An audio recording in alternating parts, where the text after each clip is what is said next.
ಶ್ರೀಕೃಷ್ಣನ ಮೂರ್ಖ ಭಕ್ತ.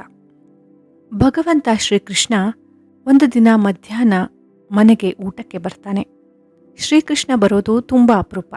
ಹಾಗಾಗಿ ಸತ್ಯಭಾಮೆಗೆ ಅದೇನೋ ಖುಷಿ. ಸತ್ಯಭಾಮೆ ಬಗೆ ಬಗೆಯ ಆಹಾರವನ್ನು ತಯಾರಿಸಿ ಶ್ರೀಕೃಷ್ಣನಿಗೆ ಬಡಿಸಲು ಮುಂದಾಗ್ತಾಳೆ. ಆಕೆಯ ಮುಖದಲ್ಲಿ ಉತ್ಸಾಹ ಎದ್ದು ಕಾಣ್ತಾ ಇರತ್ತೆ. ಗೋಪಿಲೋಲ ಕೂಡ ಸತ್ಯಭಾಮೆ ಮಾಡಿದಂತಹ ರುಚಿಯಾದ ಆಹಾರವನ್ನು ಸಂತೃಪ್ತಿಯಿಂದ ತಿಂತಾ ಇರ್ತಾನೆ. ಊಟ ಮಾಡ್ತಾ ಇದ್ದಂತಹ ಶ್ರೀಕೃಷ್ಣ ಏಕಾಏಕಿ ತುತ್ತನ್ನು ಕೆಳಗೆ ಬಿಟ್ಟು ಓಡಿ ಹೋಗ್ತಾನೆ. ಇದನ್ನು ನೋಡಿದಂತಹ ಸತ್ಯಭಾಮೆ, ಏನಾಯಿತು, ಯಾಕೆ ಊಟವನ್ನು ಅರ್ಧಕ್ಕೆ ಬಿಟ್ಟು ಹೋಗ್ತಿದ್ದೀರಾ ಅಂತ ಕೂಗಿಕೊಳ್ತಾಳೆ. ಮನೆ ಬಾಗಿಲಿನವರೆಗೆ ಹೋಗಿ ನಿಂತಹ ಕೃಷ್ಣ ಮತ್ತೆ ವಾಪಸ್ ಬಂದು ಏನೂ ಆಗಿಲ್ಲ ಅನ್ನೋ ರೀತಿಯಲ್ಲಿ ಊಟವನ್ನು ಮಾಡೋಕೆ ಶುರು ಮಾಡ್ತಾನೆ. ಕೃಷ್ಣನ ಬಳಿ ಬರುವಂತಹ ಸತ್ಯಭಾಮೆ, ಏನಾಯ್ತು, ಎಲ್ಲಿಗೆ ಹೋಗಿದ್ರಿ ಅಂತ ಕೇಳ್ತಾಳೆ. ಆಗ ಶ್ರೀಕೃಷ್ಣ, ಕಾಡಿನ ಮಧ್ಯದಲ್ಲಿ ನನ್ನ ಭಕ್ತನೊಬ್ಬನಿದ್ದಾನೆ.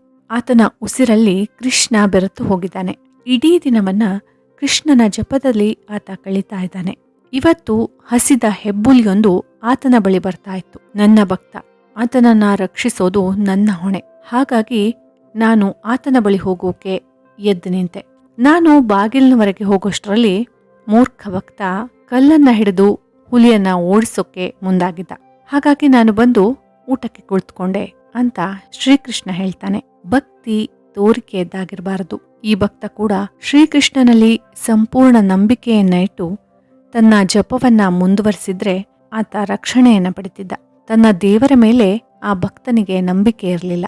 ಭಕ್ತಿ ಇರ್ಲಿ, ಕೆಲಸ ಇರ್ಲಿ, ವ್ಯಕ್ತಿ ಇರ್ಲಿ, ಅವರ ಮೇಲೆ ನಂಬಿಕೆ ಇಟ್ಟಾಗ ಮಾತ್ರ ಯಶಸ್ಸು, ಆಯಸ್ಸು ಎಲ್ಲವೂ ವೃದ್ಧಿಯಾಗೋಕೆ ಸಾಧ್ಯ. All in on media Kannada ಕತೆ ಯೂಟ್ಯೂಬ್ ಚಾನೆಲನ್ನು ಸಬ್ಸ್ಕ್ರೈಬ್ ಮಾಡಿ, ಲೈಕ್ ಮಾಡಿ, ಶೇರ್ ಮಾಡಿ. ಧನ್ಯವಾದಗಳು.